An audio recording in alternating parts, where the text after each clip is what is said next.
Así que voy a dejar el tiempo para que nos des el consejo de la palabra del Señor, porque toda la iglesia está en expectativa, esperando lo que Dios esta noche quiere hablar por medio de tu boca.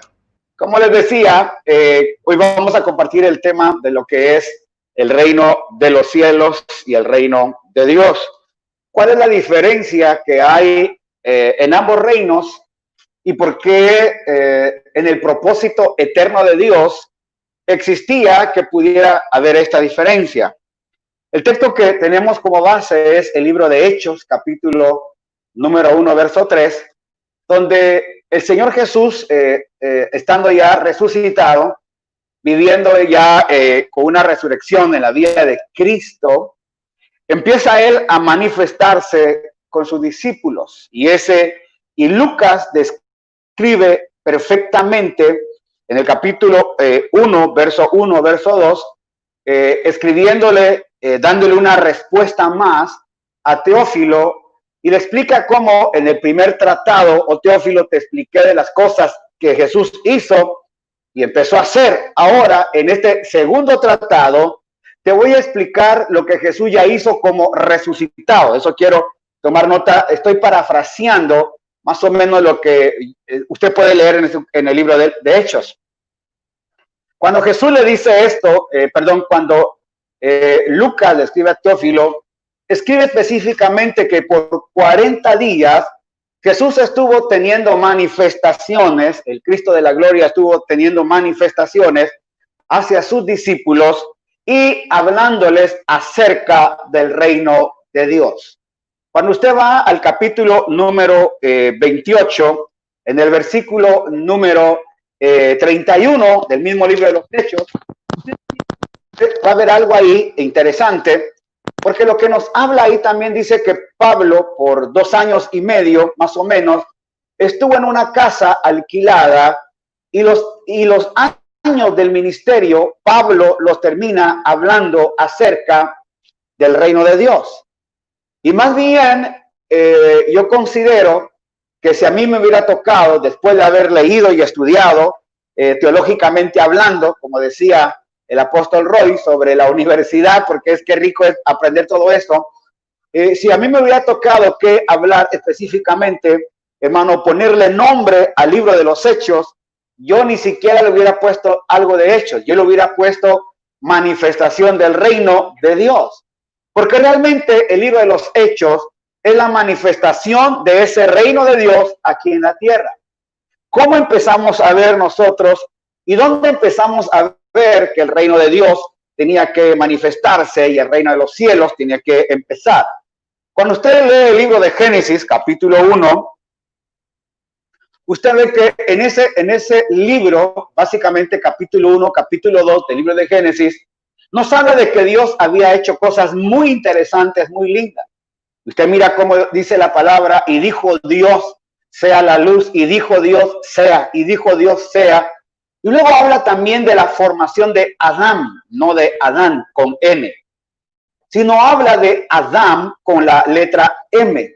Muy diferente el nombre de Adán con la terminación N que Adán con la terminación M de mamá.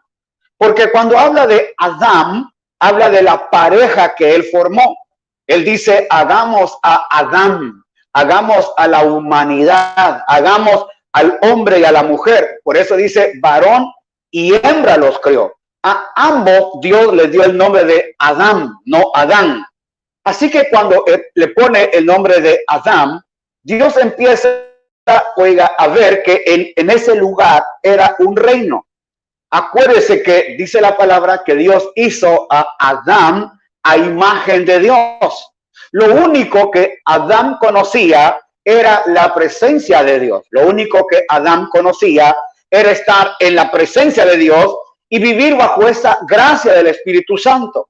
¿Quién sostenía todo el huerto? El Espíritu Santo. ¿Quién sostenía todo este reino? El Espíritu Santo. De tal manera que la voz de Dios era audible porque ese hombre era un ser espiritual más que natural. Ese ser que estaba en el huerto era un ser tan espiritual que tenía la capacidad de poder oír la voz de Dios todo el tiempo. Por eso que venía la voz, hablaba con Adán, hermano, y se podía retirar, y no que Dios se fuera, porque Dios es espíritu. Y acuérdese que Él es espíritu, usted no puede meterlo a un cuarto, usted no lo puede meter, hermano, en una botella, porque es espíritu. Y sobre todo, el espíritu de Dios, hermano, mire, viene de la eternidad, y no porque Dios esté sujeto a la eternidad, sino que la eternidad está sujeto a Dios. Entienda eso. Dios no habita en la eternidad. La eternidad habita en Dios. Mire qué maravilloso eso. Porque Dios es antes de todas las cosas. De tal manera que ese Dios que podía hablar con el espíritu de Adán se movía. Adán no conocía otra cosa que ese reino, oiga, que había sacado el Padre de las luces del cielo y lo había traído a la tierra. Por eso el propósito era que Adán hiciera más grande el huerto cada día para que la tierra entera se llenara de esa gloria de Dios. Cuando el hombre pierde a través de la tentación de la mujer, pierde, hermano, el huerto, ese huerto es cedido, hermano, una vez más al Dios que lo había entregado. Y dice la palabra que habían dos espadas que, hermano, revoloteaban a la entrada de ese huerto, porque el hombre no pudiera volver a entrar ahí. Ahí estaba el árbol de la vida. Ahí estaba la misma presencia de Dios. Cuando el hombre peca, Dios saca al hombre del huerto y lo pone en una tierra muy diferente. Recuerde que Dios había dado una palabra. Le dice al hombre, la tierra será maldita por tu causa, y ahora tendrás que trabajar la tierra, labrarla, con el sudor de tu frente vas a comer. Luego le dice a la mujer que con dolor daría a luz sus hijos, pero luego le dice a la serpiente, y empieza, hermano, exactamente como lo estoy relatando, de la serpiente al hombre. Le dice a la serpiente que la serpiente se arrastraría en el polvo, pero que de la simiente de la mujer se iba a levantar alguien que le iba a pisotear la cabeza. Oiga, le heriría en el carcaneal, pero ella le iba a pisotear la cabeza. Así que este ser estuvo pendiente, hermano, desde los inicios, a ver cuándo venía esa persona que lo iba a herir, porque ahora, hermano, la tierra estaba a la disposición de ese ser que había hecho caer a Adán. Ahora se llamaba Adán y Eva. Ahora ya era varón y mujer en la tierra. El que le puso Eva fue el hombre a su mujer, madre de todos los vivientes. Eso significa Eva. Oiga, y Adán tenía su propio nombre, varón. Así que ya estos cuando salen eran Adán y Eva. Y cuando usted empieza a ver ese propósito, pareciera ser que el propósito de ese reino que Dios había establecido en la tierra, ese huerto maravilloso que había que expanderlo, hermanos, se había perdido. Así que Dios empieza una vez más conforme a su propósito eterno, no un propósito que Él vino y los sacó, hermano, de la manga, no, sino que ya había un propósito eterno, aleluya, en Dios, y ese propósito eterno se manifiesta una vez más. Dios busca a una familia. Esa familia fue la de Noé. Cuando la tierra empieza a corromperse, el pecado llega una vez más a las narices de Dios, de tal manera que Dios, hermano, le da una orden a Noé de hacer un arca para salvación de aquellos que quisieran morir. Los únicos que se salvaron fue la familia de Noé, recuerde eso. Así que el propósito de Dios ahora estaba bajo una familia. Y Dios hace un pacto. Hizo un pacto con Adán, ahora hace el pacto, hermano, con Noé. Y el pacto de Noé, o noémico, como se le llama, ese pacto era que Dios no iba a volver a castigar la tierra con agua y que Dios le estaba dando básicamente la misma bendición que le había dado a Adán le había dado a Noé. Noé empieza a desarrollar, hermano, el trabajo, pero llega un momento en que Noé, no sé cómo estaba, hermano, de alma, parece que no habían psicólogos todavía en aquel tiempo, y Noé hace un viñedo y se emborracha. Usted conoce la historia. Luego de eso, cuando Noé sabe que su hijo lo ha visto desnudo y ha abusado de él, Noé, hermano, suelta una palabra de maldición. de tal manera que esa palabra de maldición no cae en Cam, sino cae en Canaán. Le dice, maldito sea Canaán, y le da la palabra a Canaán, no se la da a Cam. Así que el nieto es maldito. Y ese nieto sale corriendo a la tierra de Canaán. ¿A dónde mandó Dios a Abraham? A Canaán. ¿De dónde vienen los filisteos, los seduceos, todos ese montón de feos? Vienen de la tierra de Canaán. De tal manera que usted puede ver que el propósito en esa familia parece que volvió a fallar, pero no el propósito eterno de Dios. Dios tenía reservado a un hombre llamado Abraham. A ese hombre le concede la gracia de decirle que le va a dar un pueblo numeroso para que el resto de las naciones pueda ver que hay un Dios en Israel. Así es como Dios llama a Abraham, le cambia el nombre por Abraham, siendo Padre Supremo. Ahora le da el nombre de Padre, hermano, de multitudes. Y luego, hermano, le da, para poder crear fe en él, le da una mujer estéril. Imagínese eso. Quiero que tú seas padre de multitudes. Tu descendencia será como las estrellas, tu descendencia será como las arenas, pero te doy una promesa poderosa, pero también te doy una prueba muy grande de fe. Es que la mujer que te doy es estéril. Es exactamente hasta los 99 años, que hermano, casi 100 años, que Abraham logra convencer por fe a Sara, y Sara tiene el hijo de la promesa. Ese hijo de la promesa tiene 2 hijos más. Esos 2 hijos, hermano, usted sabe, Esaú y Jacob. Jacob, hermano, gana la primogenitura, pelea con Dios, le gana y le cambian el nombre a Israel. De esa nación, de ese hombre, vienen 12 príncipes. De esos 12 príncipes nace la nación de Israel. De tal manera que usted deja en el libro de Génesis, capítulo 50, termina, hermano, con José y estando allá en Egipto, siendo la solución a Egipto, y empieza el libro de Éxodo. Por eso cuando Moisés escribió todo eso, tuvo que poner todos estos datos porque nos iban a servir para que ahora pudiéramos explicar esto en detalle.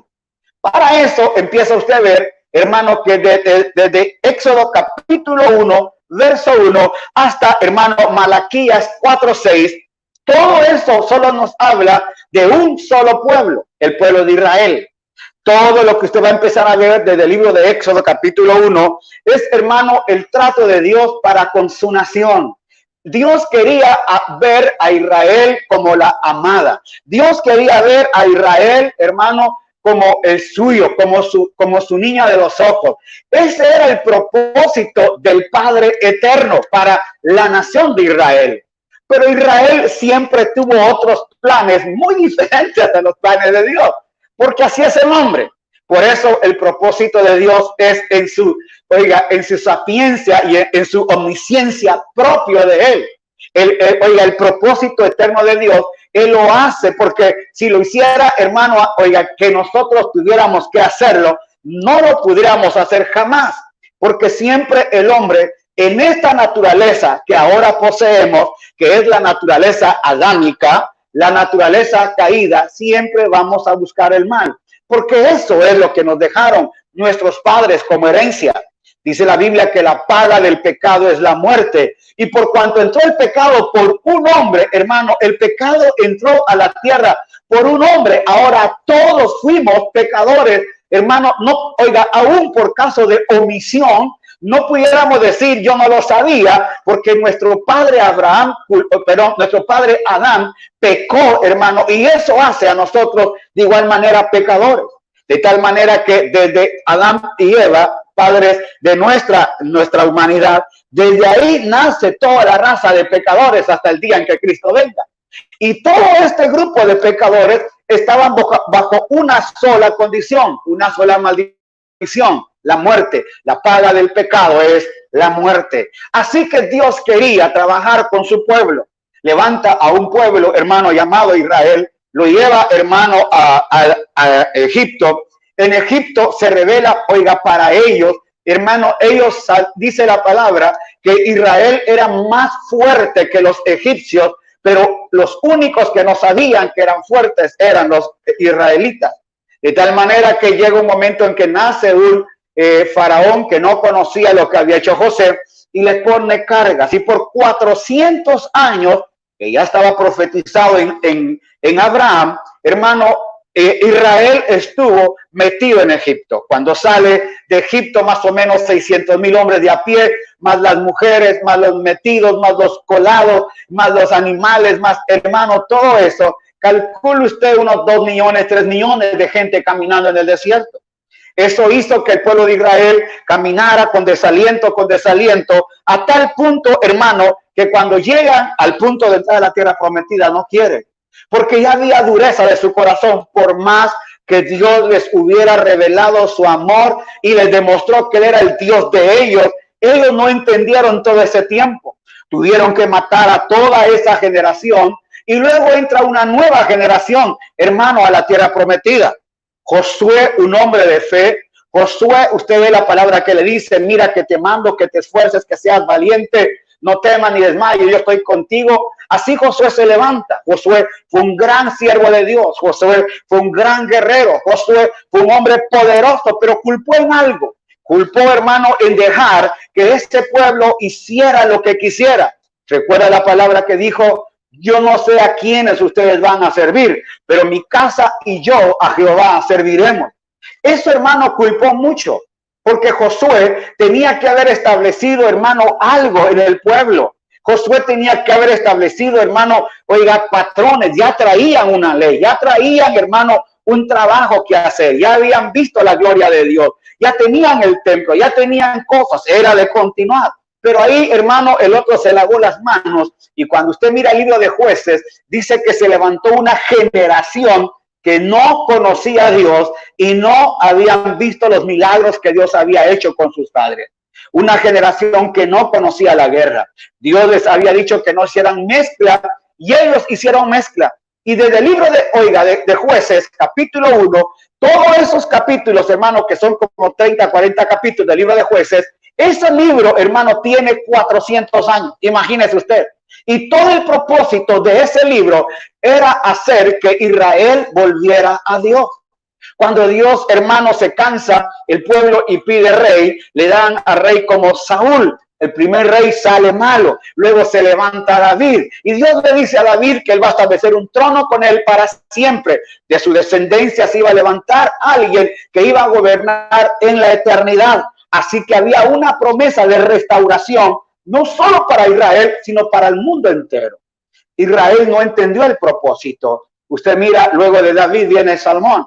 Salmón, hermano, comete el error, hermano, del cual le habían dicho: no te unas en yugo desigual. Usted sabe que, oiga, este rey tuvo 300 mujeres, 700 concubinas, hermano. Hizo alianzas, hizo pactos, de tal manera que cuando él entregó el reinado a sus hijos, se dividió en el reino del norte, el reino del sur. Y de todos esos reyes, hermano, 8 de los 40 reyes que estuvieron en Israel, solo 8 sirvieron al Señor. Los demás todos hicieron lo malo delante del Señor. Imagínense, cuando usted lee del libro de, oiga, Éxodo 1:1 a Malaquías 4:6, todos estos capítulos y todos esos libros de Isaías, Jeremías, Lamentaciones, Oseas, Daniel, Joel, Ezequiel, hermano, todos los libros y todos los profetas, una sola cosa tenían: hacer volver el corazón de Israel a Dios.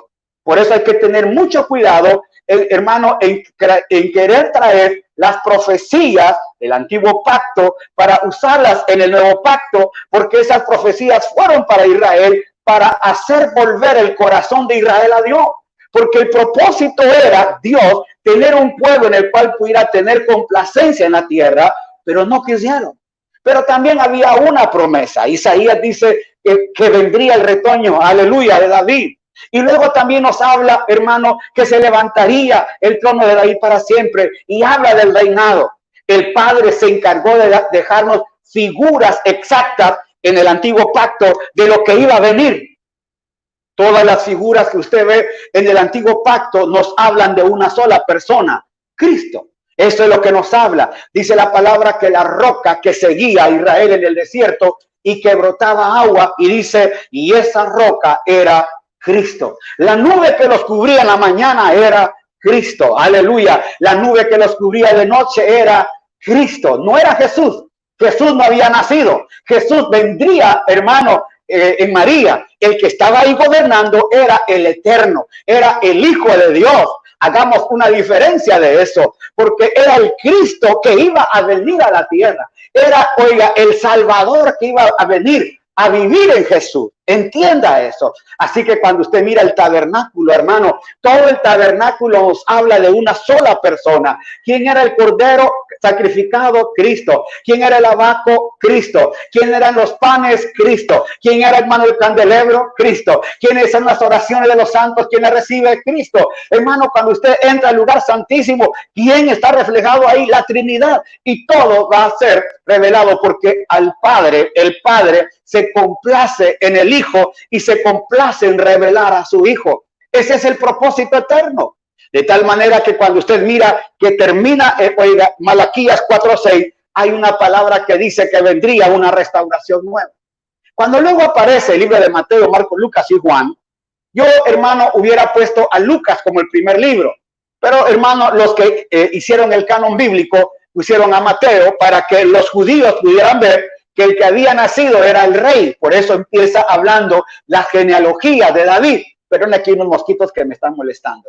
Entonces empieza la genealogía, hermano, de un rey. Y dice que, oiga, y pone a David, hijo de Abraham, lo establece como antes. Porque ese libro de Mateo se escribió específicamente para el pueblo judío. Cuando usted empieza a leer, hermano, los evangelios, se da cuenta cómo fue que vino. Un ángel desciende en el libro de Lucas, le habla, hermano, primero le habla a Zacarías. Zacarías, hermano, va con Elizabeth, no le puede decir porque está mudo, le escribe, vamos a tener un hijo ahora de viejo. Hermano, luego el ángel visita a María y le da, hermano, la gran noticia que venían cosas poderosas, aleluya, a través de ella, que ella sería la madre del Salvador. Al fin, aquella palabra que Dios había dado de hace mucho tiempo atrás a la serpiente, ahora empezaba a vivirse. María dijo, hágase conmigo conforme sea la voluntad de Dios, hágase conmigo como Él quiera. De tal manera que ahora ya estaba en vigencia, el propósito eterno del Padre puesto en una mujer. El Salvador del mundo había venido a una mujer. El que había sido presentado, oiga, en el antiguo pacto estaba ya presente. ¿En quién? En María. Cuando ese niño nace, aleluya, empiezan a haber manifestaciones. No se las voy a tocar hoy. Los ángeles que van, los pastores, los reyes que llegan a dejarle. Pero lo más importante de esto, a lo cual lo quiero llevar, es que Juan en el capítulo 3 del libro de Mateo habla y dice que lo que está por venir es el reino de los cielos. Y dice, yo vengo a bautizar en agua. Oiga, pero detrás de mí viene alguien. Y empieza a hablar del reino de los cielos. Cuando usted lee el libro de Juan, capítulo 1, verso 1 y 2, hermano, Juan exactamente está dando el detalle del reino de los cielos. Y cuando habla Juan del reino de los cielos, no está hablando más que otra cosa, sino de Cristo, el Mesías que iba a venir. Cuando ya aparece allá en el capítulo 4 de Lucas y que Juan está bautizando y de repente aparece Jesús, el hombre se asusta y dice, a mí me dijeron que cuando yo viera al Espíritu Santo descender sobre una persona, ese era el Hijo de Dios. Y yo escuché la voz que dijo, aleluya, este es mi Hijo amado. En ese momentito empieza la habilitación del reino de los cielos en la tierra. Oiga esto.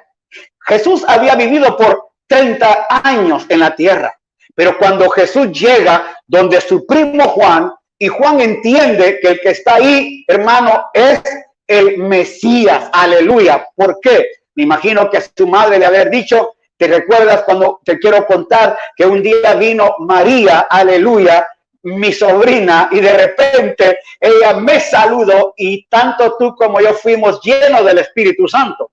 Así que me imagino que ellos hablaban de esto. Cuando Juan lo ve venir, hermano, a bautizarse, él le dice, me conviene que se cumpla toda justicia. Juan no lo quería bautizar porque era más grande que él. Dice, tú eres más grande que yo. ¿Cómo yo te voy a bautizar si tú eres más grande? Es que no estaba hablando de grandeza, estaba hablando de propósito. Y esto es lo que Dios quería hacer, cumplir su propósito en lo que Dios quería hacer. De tal manera que Jesús llega a las aguas para que se cumpla, hermano, el propósito eterno. Jesús mismo dice que conviene para que se cumpla toda justicia. ¿Cuál es la justicia que se debería de cumplir? La justicia del antiguo pacto iba a terminar en Jesús y la justicia del nuevo pacto iba a venir en Jesús. Aleluya. Y empezaba una nueva época. Por eso en Mateo 10 empieza Jesús a llamar a sus discípulos, llamó a Pedro, a Jacobo, a Juan, y luego los encomienda y le dice, vayan, hermano, y anuncien que el reino de los cielos se ha acercado. ¿Quién es el reino de los cielos? Él, lleno del Espíritu Santo, aleluya, ahora está en la tierra. Vayan, salen a los enfermos, echan fuera demonios y empieza a dar lo que el reino de los cielos es. El reino de los cielos es poder, es gracia. Pablo dice que el reino de los cielos no es comida ni bebida, sino que es poder de Dios. Así que él mismo tuvo que manifestar ese poder de Dios en él. Empezamos a ver un reino. Israel esperaba un Mesías que viniera a quitar a los romanos. Israel esperaba un Mesías que viniera a desbaratar el propósito de los romanos. Pero ellos no entendían que el Mesías que venía no venía a establecer un reino terrenal, sino que venía a establecer una vez más el reino espiritual, el reino en el corazón de los hombres. Por eso es que, oiga, no lo entendieron a Jesús, porque el hermano vino a impartirle y le dijo, hermano, a Nicodemo, aleluya, el que no nazca del agua y del espíritu no tiene parte conmigo. El que no nace de agua no puede entrar al reino. Y el que no nazca del espíritu no puede ver el reino. Eso fue lo que le dijo a Nicodemo. Y empezamos a ver que el Señor empezó a dar pautas de lo que estaba haciendo. Cuando Jesús llega, hermano, al Calvario y tiene que dar su vida por nosotros y extiende sus brazos y dice, consumado es decir, todo aquello que había venido llegó a un límite, tuvo un tope y ahora empieza un nuevo tiempo, aleluya. Ahora empieza, dice el libro de Hebreos capítulo 8, que cuando dice que el pacto se ha terminado es porque ya está a punto de desaparecer y viene uno nuevo. Es decir, el nuevo pacto que venía era el pacto de gracia, el pacto donde el Espíritu Santo iba a estar con cada uno de nosotros. Por eso en el capítulo 2 del libro de los Hechos, hermano, estando ellos reunidos, de repente vino el soplo del Espíritu Santo, gloria a Dios, y todos fueron llenos del Espíritu Santo. Pero antes de eso, aleluya, usted puede ver que en la resurrección de Cristo, el Señor resucita con poder y empieza a buscar a los suyos. Llega a un lugar y sopla y dice, reciban el Espíritu Santo. Y empieza ahora esa manifestación en cada uno de ellos. Cuando usted mira, dice que por 40 días, con pruebas indubitables, el Señor les estuvo hablando acerca del reino de Dios. Lo que el escritor y lo que Lucas empieza a hablar es de que el reino de los cielos terminó en la cruz del Calvario y ahora aparecía una vez más el reino de Dios, que es mucho más grande que el reino de los cielos. El reino de los cielos está representado en Jesús, el Cristo. El reino de los cielos vino a manifestarse en la tierra. El reino de los cielos estaba en Cristo haciendo prodigios, milagros, señales, levantando al cojo, sanando al ciego, sanando al paralítico, dándole vista al ciego, aleluya, poniendo sus oídos, hermano, en los sordos y ellos oían. El cojo, hermano, saltaba. ¿Por qué? Porque había gran bendición y dice la Biblia que cuando él llegaba a un lugar, todos los enfermos eran sanados. Los endemoniados eran libres. Ese era el reino de Dios. El reino de Dios, hermano, es la manifestación de Cristo en la tierra. Por eso es que solo había uno, Jesús, lleno de Cristo, aleluya. Y cuando llega al Calvario y muere, dice la Biblia que es necesario que el grano de trigo caiga a tierra y muere, porque si no cae a tierra, oiga, y no muere, no va a llevar fruto. Y lo interesante que eso, dice la palabra que aquella que no podía dar a luz en una noche, dio a luz hijos, plural, no singular. Hermano, la que la llamaban la menospreciada, en un día vino a dar hijos. Es decir, de un momento a otro, la iglesia explota, la iglesia sale. ¿Por qué? ¿Dónde estuvo todo el tiempo Eva en Adán? ¿Dónde estuvo la mujer en Adán? Todavía estuvo adentro. O sea que mientras que el hombre lo hicieron, lo hicieron con la mujer adentro. ¿Dónde estuvo todo el tiempo Eva? Adentro de Adán. Es decir, cuando él le puso nombre a todos los animales y dice, no se halló para él esposa o mujer o idónea para él, era porque él la traía adentro. Y cuando a él lo duermen, sacan a la mujer. Si el propósito de Dios era que ya venía la mujer adentro de Adán, el propósito eterno en Cristo era que la iglesia ya venía dentro de Cristo. Y cuando él extiende sus manos allá y entrega su vida, en ese momentito nace la iglesia. Aleluya. Nace la que tiene que ser la representante en la tierra. Por eso dice la palabra que él es la cabeza de la iglesia. Nosotros nacimos también de un descanso, de un reposo. Nosotros también nacimos, salimos cuando nuestro Señor descansó y fue llevado, hermano, a la tumba, y él tuvo que descender, hermano, a los infiernos, y de ahí sale según lo que dice Efesios capítulo 4, hermano, que descendió y que también subió, aleluya, a los cielos, y dejó dones a los hombres, es decir, los que iban a edificar a la iglesia, apóstoles, profetas, pastores, maestros y evangelistas. Somos edificadores. Nadie es más grande que otro, solo somos edificadores. El pastor hace la función de edificador en lo que Dios le dio. El apóstol, el profeta, el evangelista, todos hacemos nuestra obra de edificación. Lo que estamos haciendo esta tarde es edificarlo. Aleluya, eso es mi propósito. Es lo que el pastor, el apóstol Roy me dijo: queremos que edifiques a nuestra casa. Es lo que estamos haciendo. Por eso es que este reino de los cielos era Jesús Cristo en la tierra. Era él el que manifestaba todo. Por eso es que no lo entendían, porque decían: ¿cómo es posible que este hombre, parece que es pecador? Porque le agarraba lodo y le echaba, hermano, lodo en los ojos de los hombres, y ellos reían. Hermano, escupía en la lengua de la gente y la gente oía. Soltaba una palabra y los leprosos eran sanados. Esa era la fe de ese Cristo. ¿Por qué? Porque estaba dando a luz el reino de los cielos. Dejó que sus discípulos vieran cómo se movía ese reino. Miren cómo se mueve el reino. El reino soy yo. Tiene un lenguaje diferente. Tiene características diferentes. Este reino viene de los cielos. Este reino trae un lenguaje diferente. Tiene una manera de hablar diferente. Trae una manera de pensar diferente. De tal manera que cuando él muere, y resucita, ahora empieza a hablar que ya no hay reino de los cielos, sino que ahora está el reino de Dios. Aleluya. ¿Qué sucedió? Que el reino de Dios ahora se expandió mucho más, porque ahora usted y yo somos los portadores de ese reino. Ahora tenemos la vida del Espíritu Santo. Aleluya. Tenemos la gloria de Cristo con nosotros. Dice que nos ha hecho herederos, coherederos juntamente con Cristo. Aleluya. Aquellos que no éramos hijos, nos adoptó como sus hijos.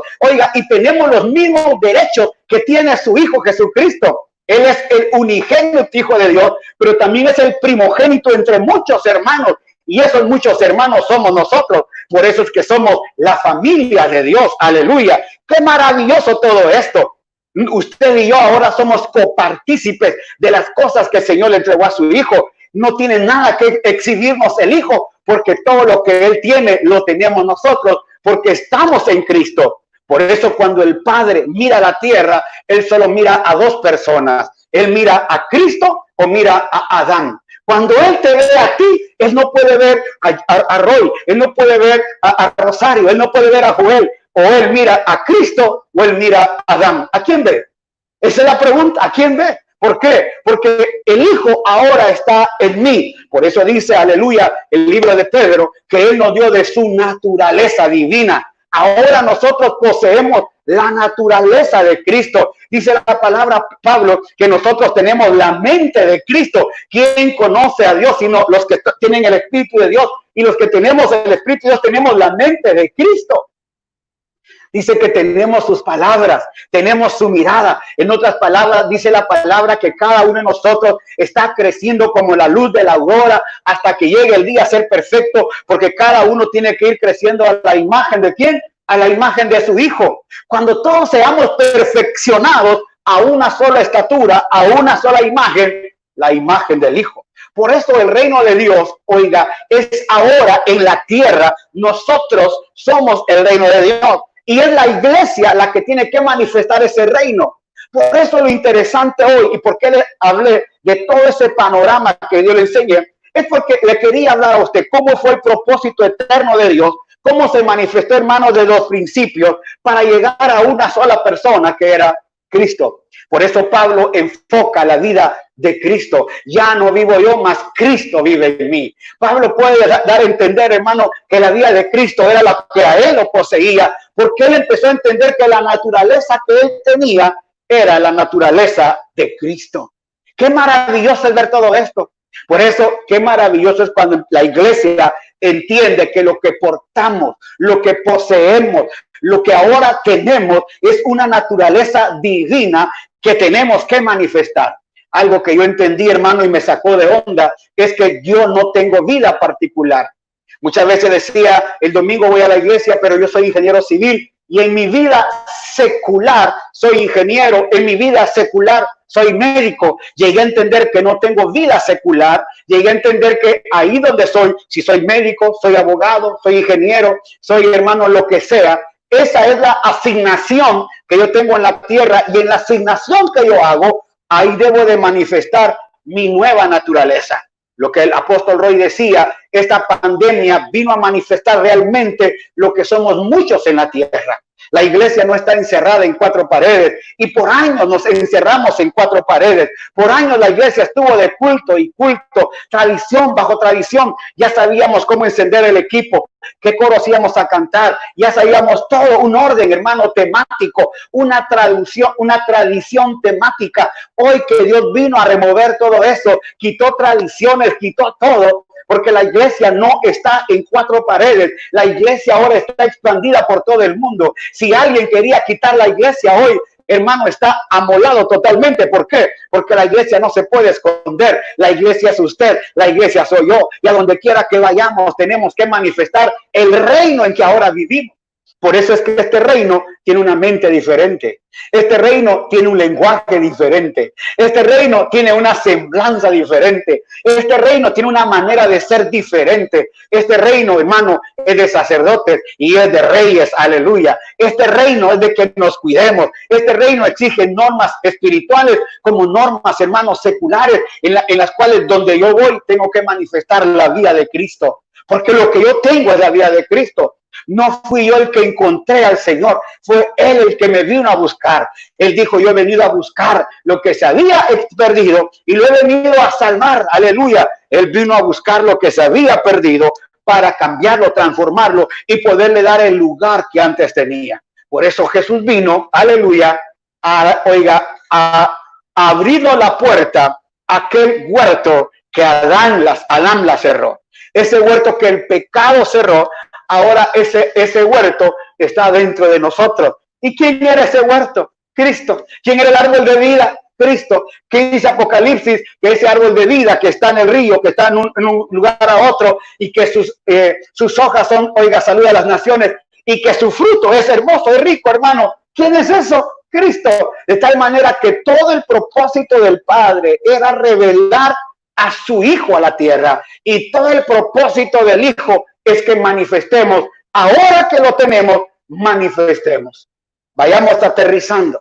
El reino de los cielos es Cristo en Jesús manifestado. El reino de Dios es Cristo en tu vida manifestado. Así de fácil. ¿Y por qué no lo dijo antes, pastor? Para que entendiéramos un poquito, ¿verdad? Claro, porque Israel no entendió. Noé no entendió. Abraham no entendió. Hermano, Adán en el huerto tampoco entendió. ¿Y cuánto la gente de hoy tampoco entiende, hermano? Sino que hemos estado parados, hermano, en tradiciones, en rutinas, en tantas cosas. Que es el mejor momento para decir algo. Si vamos a volver a los locales, volvamos a exponer el reino de Dios. Si vamos a volver una vez a los locales, porque ese local no es la iglesia. Ese es un local nada más. A veces estamos tan celosos y cuidadores de la plataforma, que no se suba nadie a la plataforma. Ahí es el lugar santísimo. No, yo soy el lugar santísimo. Aquí adentro está. Si alguien tiene valor en ese lugar, somos nosotros, no las cosas que están ahí.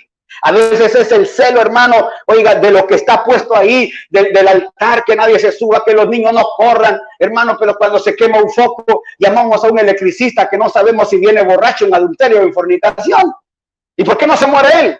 Porque no, oiga, ese es sencillamente un local. La verdadera iglesia es usted y soy yo. Y si vamos a volver una vez más a reunirnos, hermanos, reunámonos para manifestar el reino de Dios. Que sea algo poderoso, hermano, que empecemos a ver los milagros, los prodigios, los portentos. Lo que dijo Pablo, el reino de Dios no es comida, no es bebida, es poder de Dios. Que realmente este reino, hermano, lo expandamos. Que realmente este reino, hermano, sea predicado en las calles, en las esquinas. Que al volver una vez más a nuestros locales de reunión, hermano, sea para edificarnos, sea un lugar de entrenamiento para salir, hermano, a las calles, a poder hacer realmente la tarea que nos han encomendado.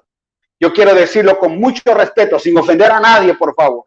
La iglesia en Estados Unidos, oiga, decayó de una manera rotunda. Cuando tal vez el pastor Roy, el apóstol Roy sabe, y también la pastora Rosario, cuando han ido a predicar a las iglesias en Estados Unidos, uno, hermano, queda asombrado de ver la apatía en que estaba la iglesia. Iglesias, hermano, en cada esquina, una tras de otra, y eran de división en división. Yo iba a Estados Unidos y tuve que ir a dejar de predicar a muchas iglesias, se lo voy a decir con el corazón. Le dije a muchos pastores, no sé si pueden venir, le dije, no tengo tiempo, mi agenda está llena. ¿Y sabe por qué dejé ir a predicar a muchos? Porque yo no quería ir a llenar una agenda a un pastor. Yo, hermano, empecé a entender que no puedo llenar una agenda a alguien. No, la iglesia tiene que entender, hermano, que la única agenda que podemos tener es la vida de Cristo y la manifestación de su experiencia en las congregaciones. ¿Para qué ha venido la vida de Cristo? ¿Para qué vino Jesús a la tierra? ¿Para qué vino la muerte de él? Si no entendemos que hay algo más después de la cruz, si no entendemos, hermano, porque a veces solo predicamos la cruz, tenemos que pasar de la cruz, tenemos que empezar a entender la vida poderosa que hay después de la cruz. ¿Cuál es esa vida? La vida del reino de Dios. Por eso Jesús dijo, yo soy el camino, la verdad y la vida. Nadie va al Padre si no es por mí. O sea que Él solo es el conducto para entrar a esa novedad del Padre. Y como el Padre ya nos adoptó como sus hijos, ahora es el Padre que nos está dando el poder, la gracia. Tenemos al Espíritu Santo para empezar a manifestar todo esto. Cuando voy a las iglesias, le repito, a muchas congregaciones en Estados Unidos, voy a llevar un mensaje como estos y empiezo a exhortar. Algunos se enojan, otros se les mira la cara de rabia y dicen ya basta. Algunos me han dicho ojalá que no vuelva más, y le digo sí, ya no quiero volver. ¿Sabe por qué? Porque es necesario despertar a la iglesia hoy. La iglesia necesita un despertar mundialmente. La iglesia necesita, hermano, salir de tradiciones, salir de las luces, salir del humo. Mire, iglesias donde el humo, todo esto es lo que el show, es el show lo que más llama. Y empiezan con tan, y sale, hermano, el predicador como que ese es un showman. Oiga, ¿dónde estaba Pablo para ser un showman? Hermano, él no era un showman. Dice que él enseñaba la palabra y casi de madrugada, porque tenía que salir el otro día, aquel joven cayó de un tercer piso, se mata y Pablo se baja, hermano. Oiga, se acuesta sobre él, lo levanta y lo vuelve a meter y el hombre resucita de muerto, hermano. Imagínense, ¿quién se quería dormir en cada culto de Pablo si sabía que se iba a morir? Nadie. ¿Por qué? Pero también tenía la respuesta, que ahí estaba el que le resucitaba. ¿Cómo no iban a ponerse, hermano, la gente asustada cuando una serpiente muerde a Pablo y llega, hermano, y la mete al fuego y la gente está esperando que se muera? Aleluya. Y en lugar de morirse, Pablo, hermano, no le pasa nada, sino que al contrario empieza a ver la vida de Cristo. Dicen, este es su nombre de Dios. Hoy necesitamos volver a experimentar esa vida de reino. Hoy tenemos que volver al reino. El reino no es comida. ¿Cuánta gente dice aquí, hermano, con comida de reino, con un reloj de reino, con un carro de reino? Eso no es el reino. Es una burla lo que hacen con esto. Reino es poder de Dios. Reino es sanar a los enfermos. Reino, hermano, es levantar al paralítico. Reino, hermano, es predicar la palabra y que miles se conviertan. Ese es el reino de los cielos. No vaya a pensar que estoy peleando con nadie.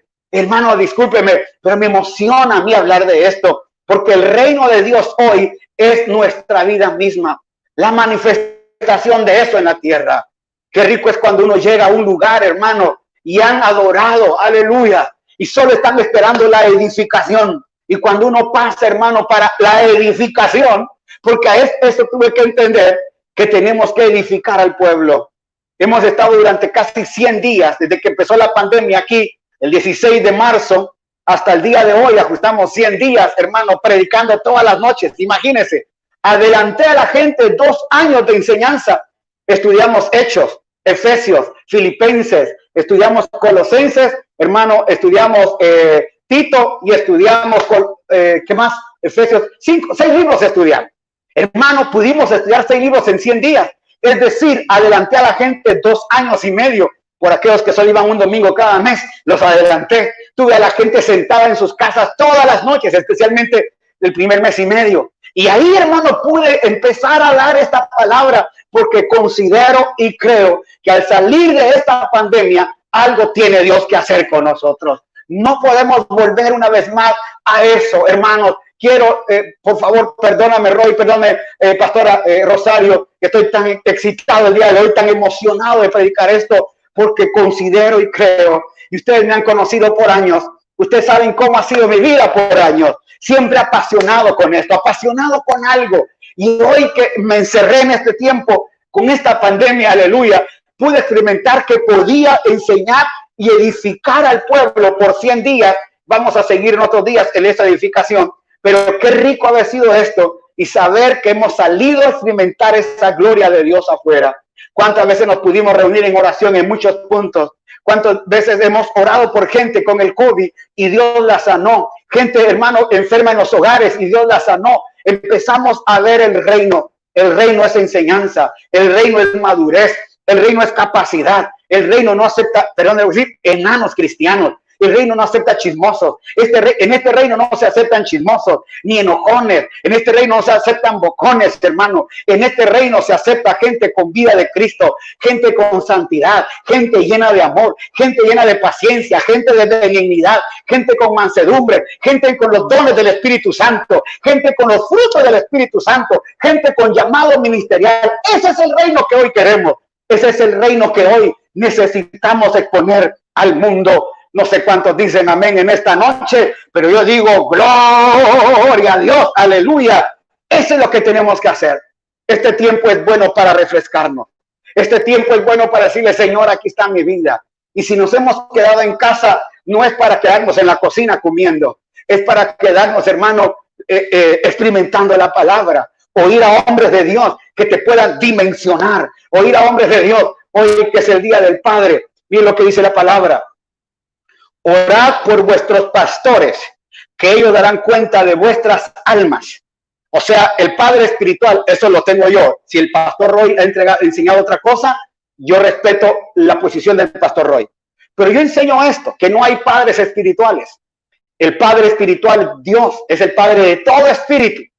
Pero el padre, y el padre genético es el padre que nos dio esta cara, hermano, el tamaño y todo. Entonces, el padre espiritual es Dios. El padre genético es el que nos trajo al mundo, pero está el padre de alma. Por eso dice, oren por sus pastores que darán cuenta de sus almas. El padre de alma, como el apóstol Roy y la pastora Rosario, son padres de alma que te edifican. ¿Por qué? Porque el padre de alma, hermano, dimensiona. El padre de alma te edifica. El padre de alma está velando por tu vida. Hey, come on, ¿qué pasa? Dale, no te me quedes. ¿Cuántos años el apóstol Roy ha estado en Mar del Plata animando, exhortando? La pastora Rosario, qué tremendo. Años de servir al Señor, años de estar aquí edificando la casa de Dios. Por eso, este día, tenemos que entender que esta edificación que hoy tenemos es para continuar, oiga, por ese padre de alma que te ha estado ministrando.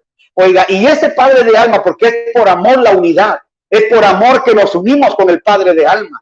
Es para la edificación, para que crezcamos y empecemos a madurar, porque no podemos estar 30 años, hermano, en un ministerio, dentro de una congregación y seguir siendo los mismos. Come on, no se puede. No vamos a poder hacer la misma persona, oiga, 30 años y no cambiar actitud, no cambiar ese carácter, hermano, no cambiar esa mentalidad. Come on, no se puede.